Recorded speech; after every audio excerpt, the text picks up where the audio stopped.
hardware that can do more and then software that can do more with less. So it's kind of a perfect storm for everything just to blow up. And that is why we're seeing Kubernetes on the edge just become so prolific.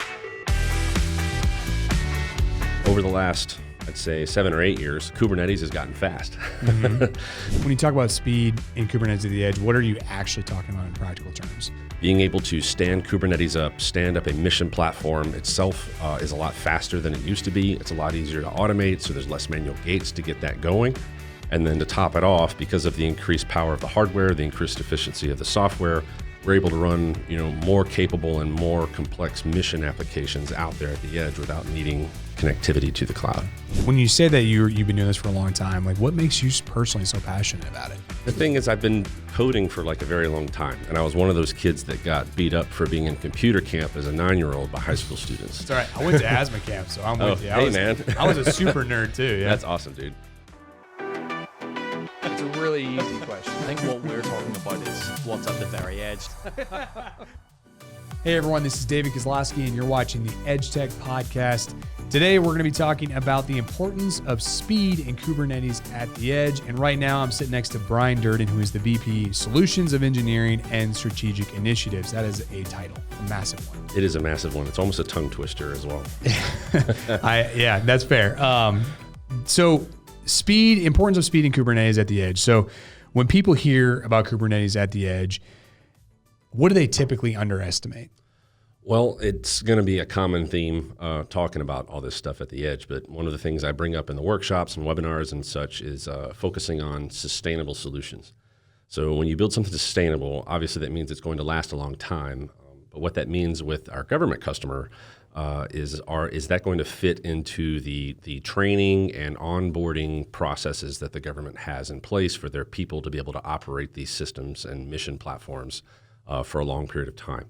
So when you go build an edge solution, building it to where it is true DDIL, which is denied, disturbed, intermittent, and low bandwidth, basically for connectivity, that is requiring almost the entire kitchen sink as an approach. You literally have to be self-sufficient and able to deliver a capability without any kind of external connectivity whatsoever. But the hard part is building it to where it's sustainable, so somebody with least amount of training is able to manage it and do life cycle management, upgrade tasks, and patches and things like that.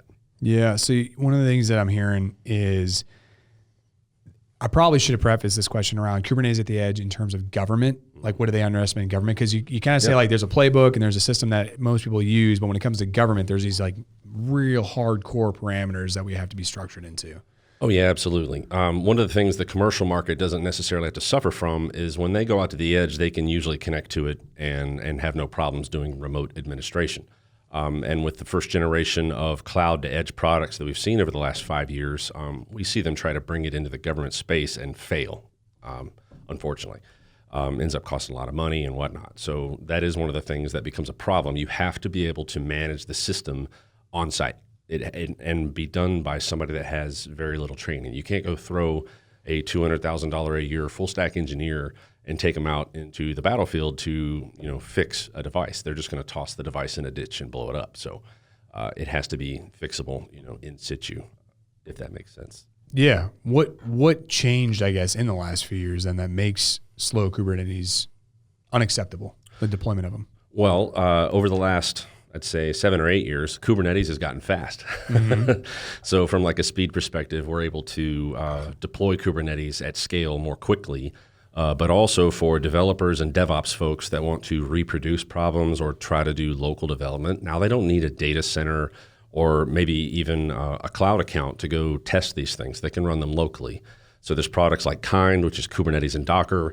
RGS, we have our own thing called K3D. I think there's another company that manages it, but it uses our K3S distribution under the hood. It allows you to run Kubernetes like directly on your local development machine and becomes a whole lot easier to manage. So taking that into account, when you are building a system, a big complex system with lots of moving parts, what was formerly the hardest part and the part that consumed the most resources is now easy.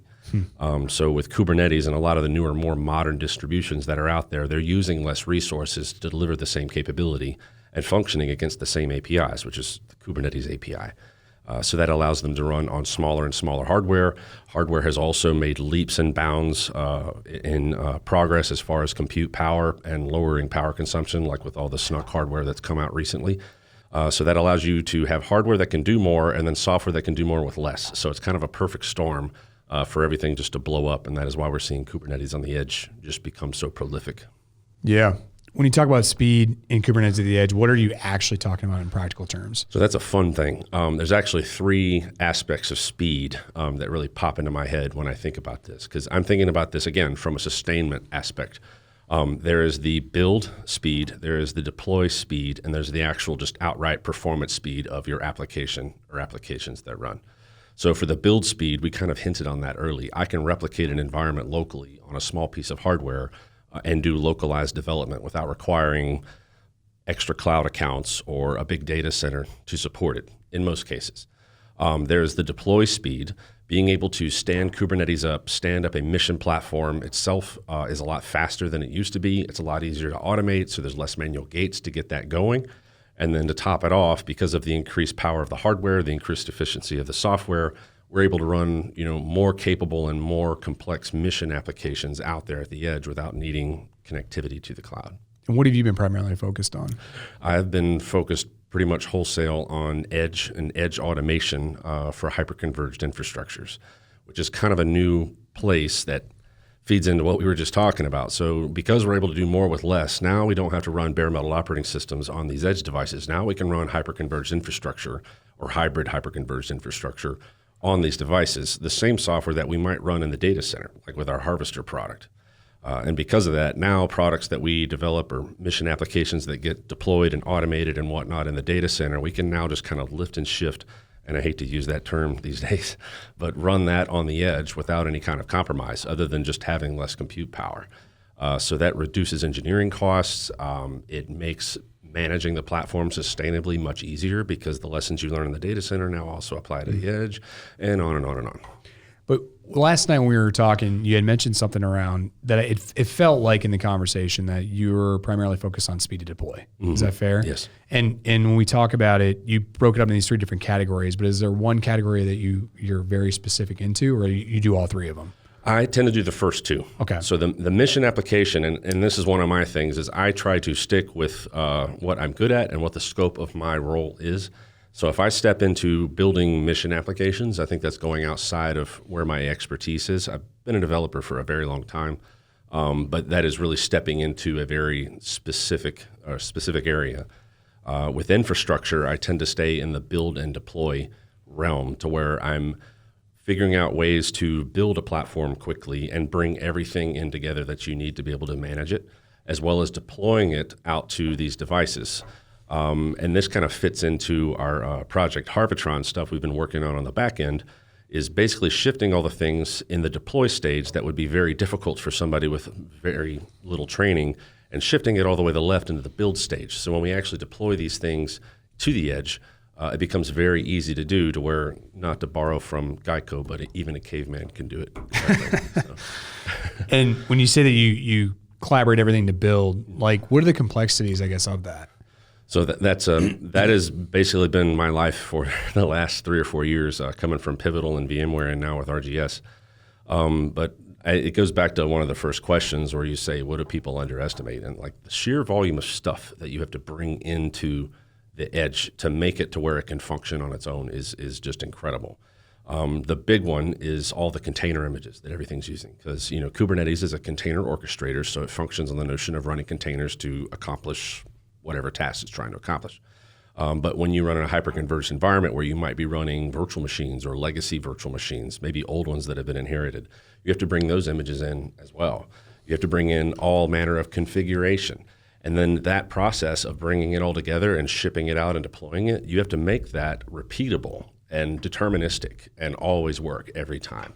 So there's a whole lot of work to build that. It's almost its own solution or product per se. And how are you testing that, I guess?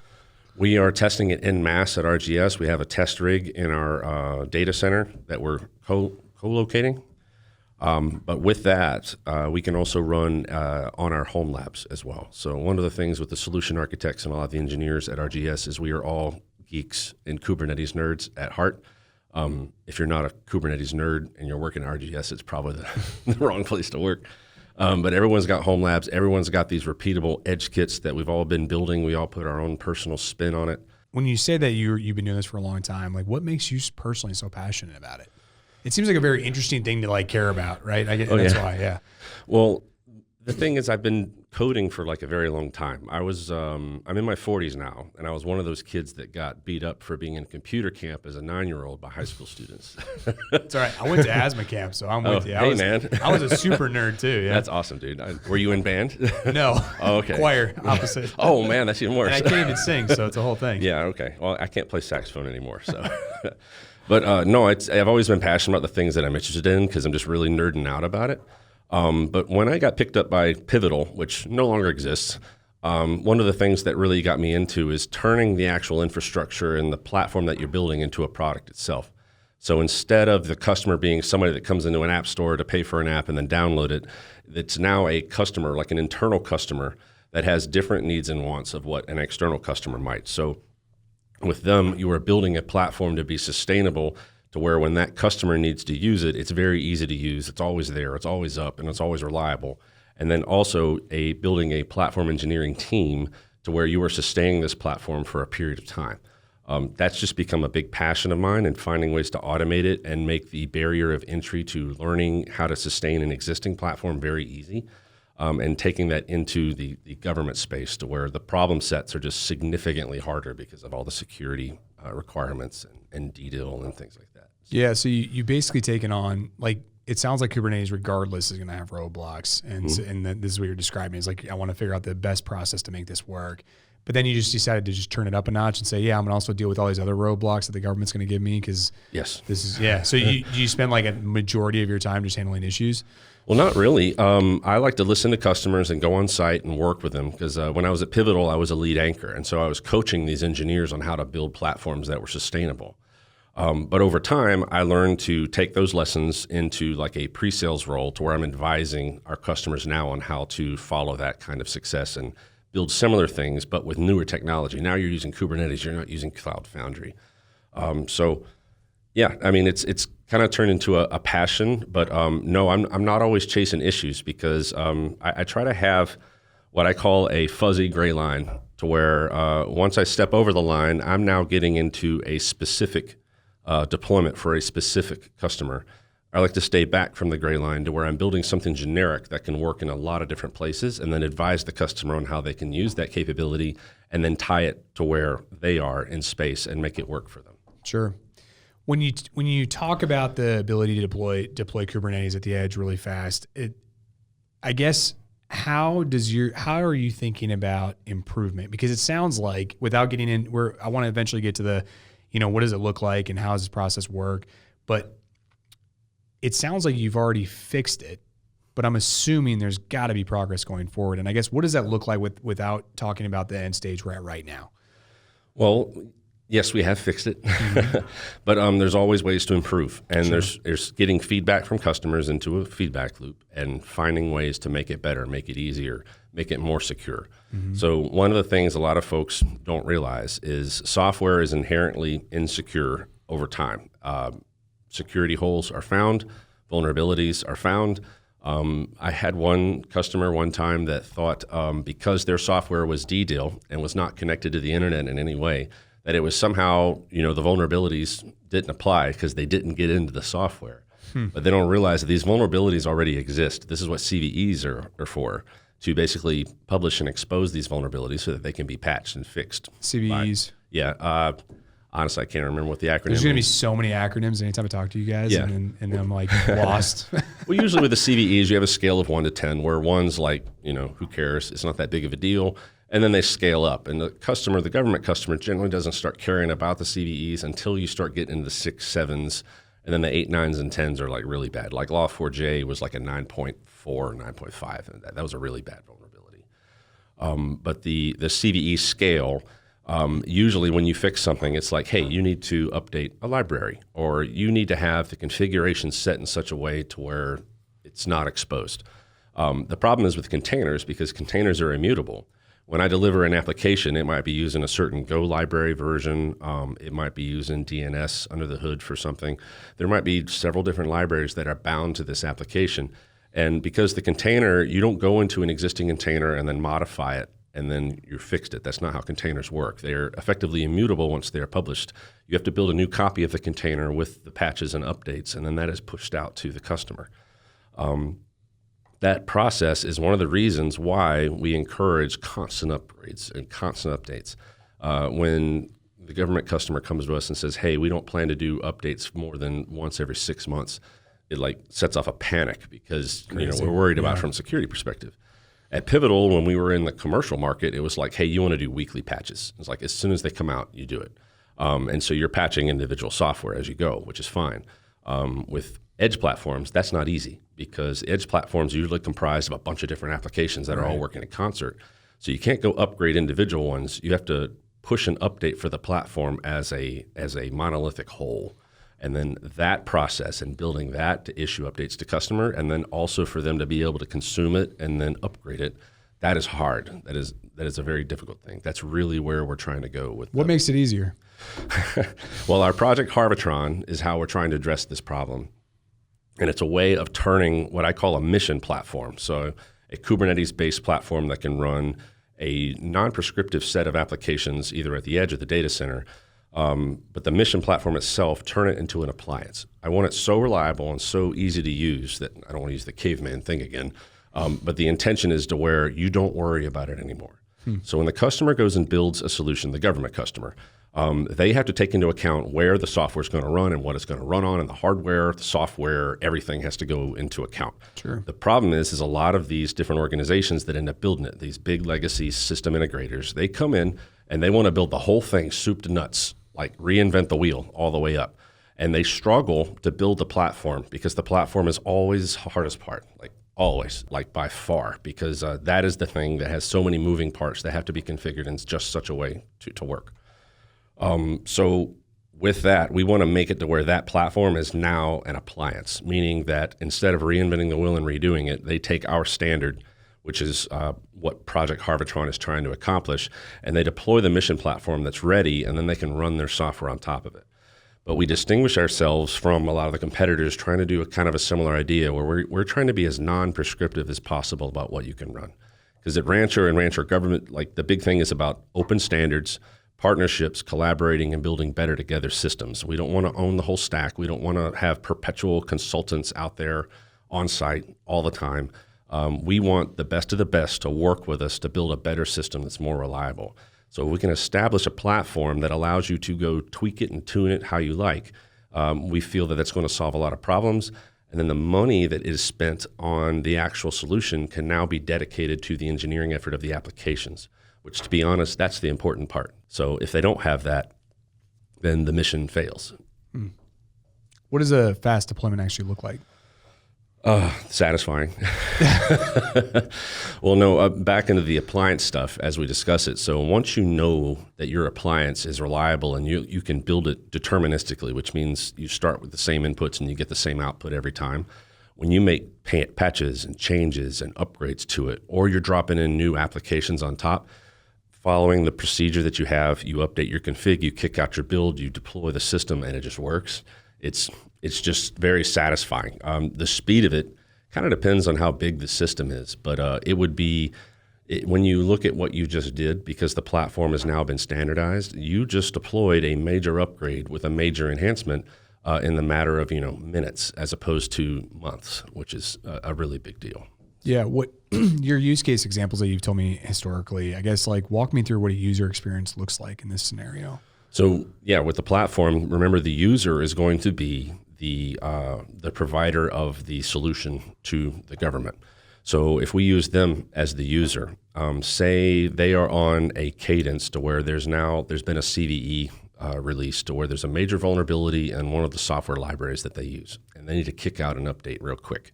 Well, all they need to do with this, the configuration of our system and the platform is tweak one YAML definition for a version to bump the version to the new one that already has the fixes, hit rebuild, and that kicks out an immutable artifact that can then be taken out to the field or pushed out remotely and do the upgrade in situ.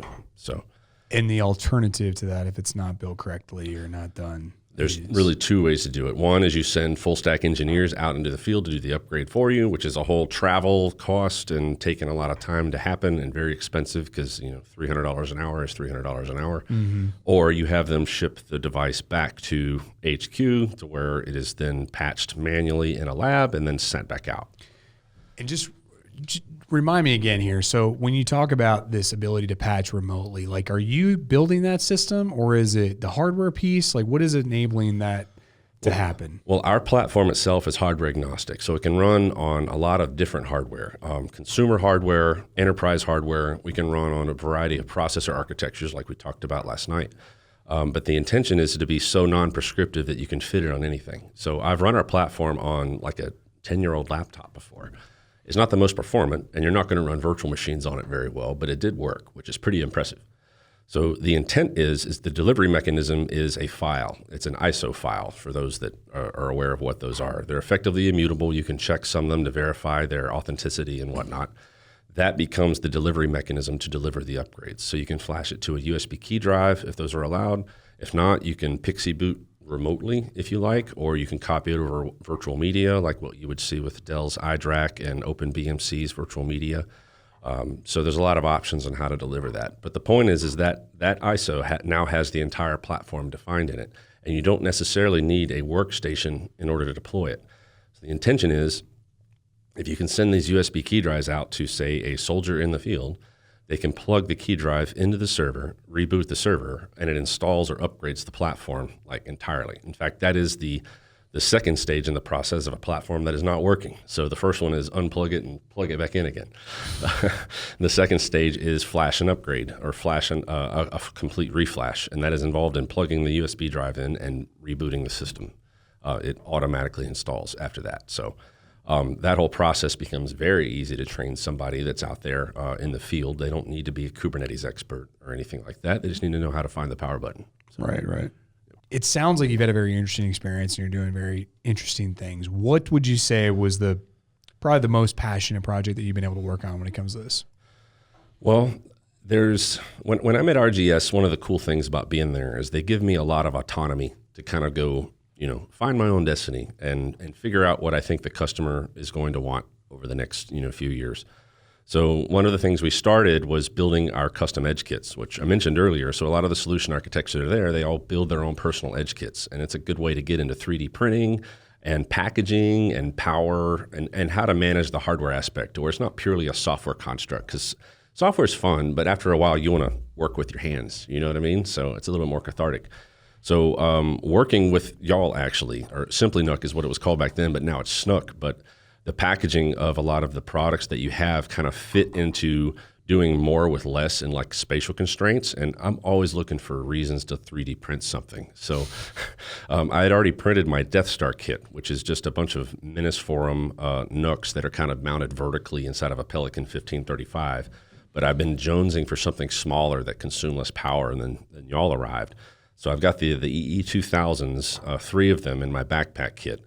The heat sinks are exposed on the top, and I've got a double layered platform to where the switches sit underneath, and then the SNUC units sit on top. And then all the power comes in. And because they're so low power, I don't have to use these gigantic power bricks, the big 19 volt, 20 volt doodads. I'm actually using USB PD triggers. So on the PD triggers, I say, send me 20 volts to the unit or whatever it ends up being, and it will send the PD signal back to the USB supply saying, hey, send me 20 volts. And so it gives them 20 volts at 4 amps or something, so about 80 watts.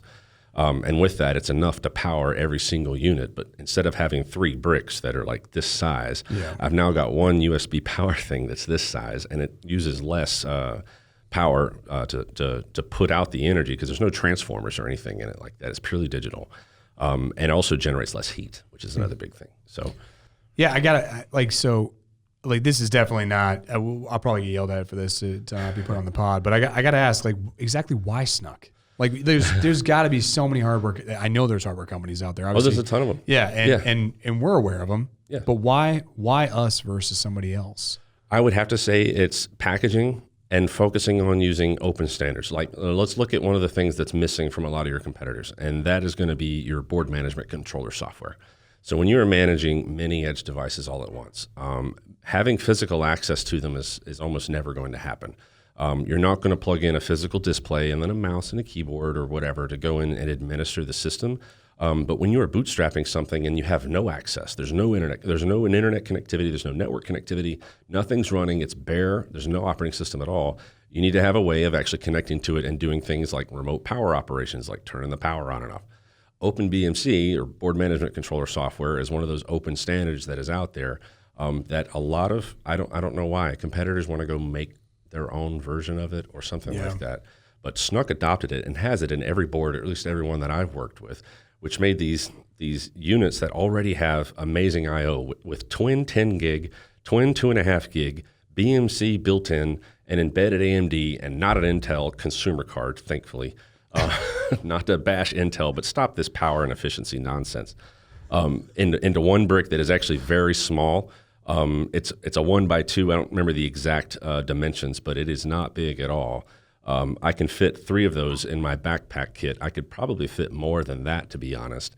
And further, if we go even further down the hill, we could start fitting stuff into sling bags as opposed to backpacks, so even smaller and less power. My intention is some of the upcoming conferences we have in the middle of the year is to have it entirely disconnected from power and being powered by USB power bricks, like the ones that can charge a device and have like 30,000 milliamp hours or whatever. I want to run the individual units off of those so I can walk around with the backpack closed and have it actually doing stuff like remote administration of drones and stuff. The part that is in, I guess when I talk to the people who are building the things you're building, and they're so passionate about the efforts that they're putting into play, and when they talk to SNUC on the hardware side, it's wild to me to see how passionate actually guys like you are about the hardware. And I think the part that I still like, I hear you talking about the sales points, right? How we market obviously being our nano BMC technology. And I see these elements, but to me, it's not fully clicking why you're getting so excited. Why? Like, I can hear it in your voice, right? It's like, I hear it in everyone's voice. And I'm like, I don't think you guys know what you got. You're sitting on it. Like, it's like, okay, yeah, but how do we tell that story, I guess? Like, what is it that's missing? When you look at the brick and you see how, when I say packaging, I mean, where are the I/O ports? How much I/O do you have? What are the options for me to use this for, task A or task B? You look at yours and everything is in the front, and it is all done in a way to where it is easily accessible. It's not taking up too much space, and it's just an incredible amount of I/O available for such a small device. I still to this day have not seen a small SNUC sized or NUC device. I mean to use the generic term. Sorry. That's right. We're taking it. Yeah, right. We own it now. Yeah. Yeah. Intel abandoned it, didn't they? But having 10 gig and even 25, I think the 2300 is going to have 25 gig, dual 25 gig. That's insanity in such a small package. So being able to do that, and how it ties to hyperconverged infrastructure where block and volume replication kind of live and die on how fast your network connectivity is, that is always the hardest part to do at the edge, because yes, you can have a flyaway kit and you can have this amazing compute, but what about the kit that has all the switches and the routers and the software-defined radios and all that? That's yet another bag. But a lot of folks don't talk about that. They kind of like, ignore the extra stuff you have to bring along for the ride. With the backpack kit and the way it's set up, I don't need anything else. I've got a power plug, and I plug it in the wall, and the whole thing comes up online. It's got a cellular modem in it, dials out. I've got a tail scale WireGuard mesh network. I can reach it from anywhere in the world at that point. Being able to do that with no external dependencies other than a power supply is wild. And let's talk about like what outside of you, who else, like when you talk to customers and prospects, like what are their thoughts, their immediate thoughts, takeaways? Similar ideas. So not to name drop, but DPG, who's another group y'all are working with. I want to say they're in Montana or Colorado, but I've met them at Tampa because they're tied into the SOCOM space as well. They are also using the SNUC devices, and they felt similar. I think they're going after the 2300s because they wanted the extra horsepower and the extra cooling because they're running them inside of a traditional Pelican case as opposed to a backpack. But they feel the same way. It's just an incredible amount of I/O and features that you never see in that kind of form factor. I don't want to name drop any competitors here, but other competitors that are going to have in the same market. They are 3 to 4 times the size. They're usually running like older Intel chips that are 5 or 6 years old, consuming just a ton of power and generating a lot of heat, and causes a lot of problems. Y'all focused on, hey, an embedded Ryzen chipset for the 2000 as an example. That's just an amazing choice because it has a lot of cores and a lot of compute. It has PCI Express like 4.0 or whatever it is, which is a huge deal. NVMe drives out the wazoo, and then the 10 gig networking as well. So I think it's just what can you do with it? Well, you can do anything, and that's really what gets everybody so excited about it. Yeah, that's awesome. I love to hear this. I don't get to ask this a lot, obviously, on the podcast. So I think we definitely have to keep some of this. But I think what we're gonna do is we're gonna create a badge and put it on the devices as Brian Durden approved, and just like that'd be have awesome. that sticker on I'll there. give you a thumbs up. Yeah, right. I do have one request. If there's any engineers from SNUC that are listening on the call, I want you to think about something. Thunderbolt 5. If you can get Thunderbolt 5 on these devices, you will eliminate the need for external networking. And the reason is 3 of them you can mesh together. So I don't know if you've ever seen the Thunderbolt. There's a thing online to where the guy had Thunderbolt 4, and he mesh networked 3 NUC devices over that. And that's a 40 gigabit, is it 80 gigabit for Thunderbolt 4? I can't remember. No, it's 40 gigabit bidirectional for networking, which is faster than 10 gig. It's faster than 25 gig. But it doesn't consume anywhere near the power because you're basically just extending your PCI Express bus over to another system and giving it an IP address effectively.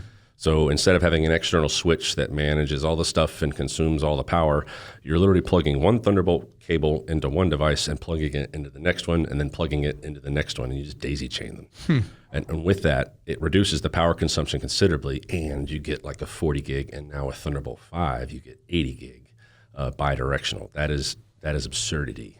It also allows you to do external GPUs. So if you could bring another case that has some nasty, bad external GPUs in it, plug it into our Thunderbolt 5, and you've got pretty high speed. What would be the use case on the GPUs? Oh, anything you want. Well, with the edge kits, a lot of it would be sensor data analysis out of the edge. Yeah, be inferencing. Yeah. If you want to get really crazy, I know a couple colleagues that are working on doing like ML ops out at the edge to where they've got a model that is constantly growing and being tailored as they go, and then taken back to the fob. That kind of thing could be done as well. So in that scenario, when we talked last night, we talked about having, I don't know if the device is theoretically announced, but a larger device that basically does the inference back at base. What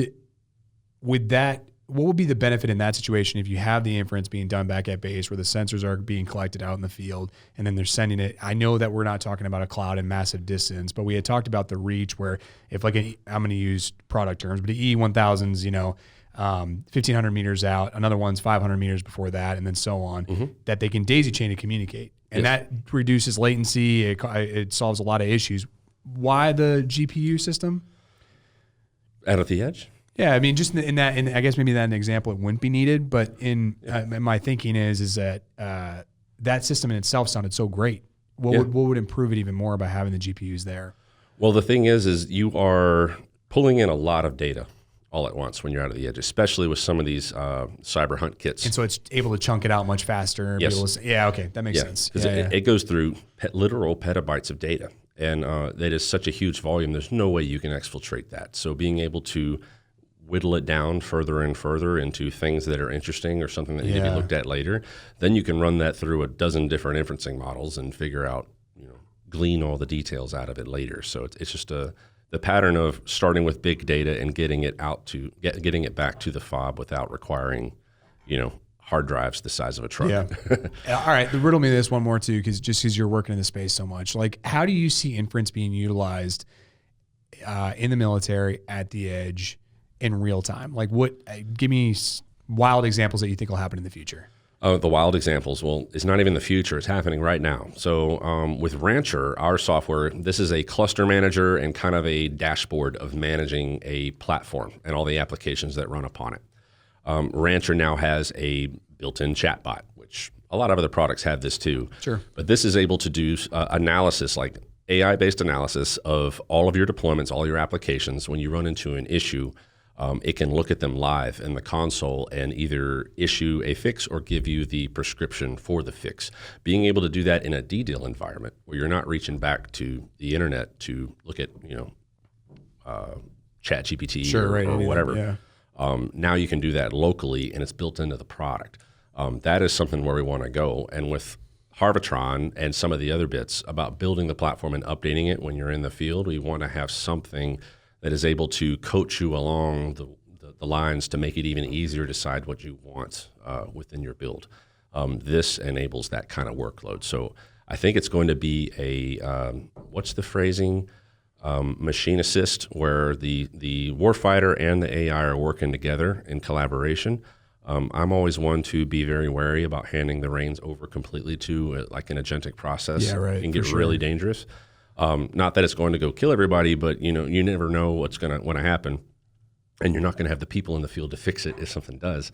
But when it's AI teaming, that's what I'm thinking of. Mm-hmm. Yeah, right. Yeah, so when they're teaming up together to work on a solution, it's almost like pairing in a way that we used to do at Pivotal, where you had two engineers, usually a senior and a junior, working on the same task, and you're bouncing ideas. Somebody's coding, somebody's documenting all the time, 6 hours straight, and you get an obscene amount of work done. It can be the same kind of idea. And by having the human implemented or integrated into the system, you're essentially creating a scapegoat, like to be a scapegoat to be able to be like, yeah, this is not going to be.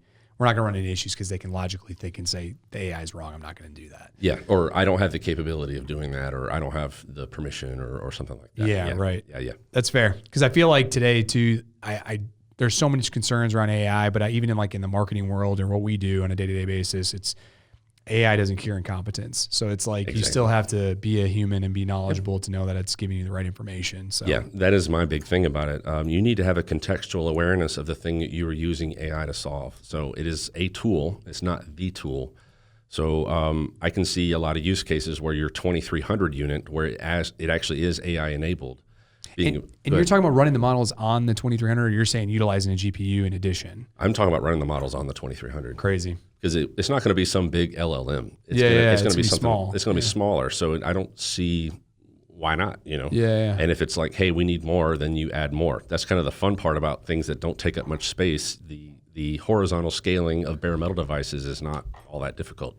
With the platform, you just plug in a new one to the network and turn it on and boot it up, and it joins and it's done. So in that situation where if the models are small, do you see it? You talked about like the hive mentality in a sense. Are they able to then utilize each other at like if you're far away, is it able to be like, oh, I need more compute power to be able to process this answer? Or maybe I could see that if you join in the concept what's called service meshing, which we talked about last night, to where you do a thing called service discovery. So say the small, tiny AI needs the reference to a big LLM that's out there. Right. The LLM might be running in the actual FOB or forward operating base on beefier hardware, like the unannounced hardware that you're discussing. I'm not too sure if it's announced when we're putting this out. So yeah.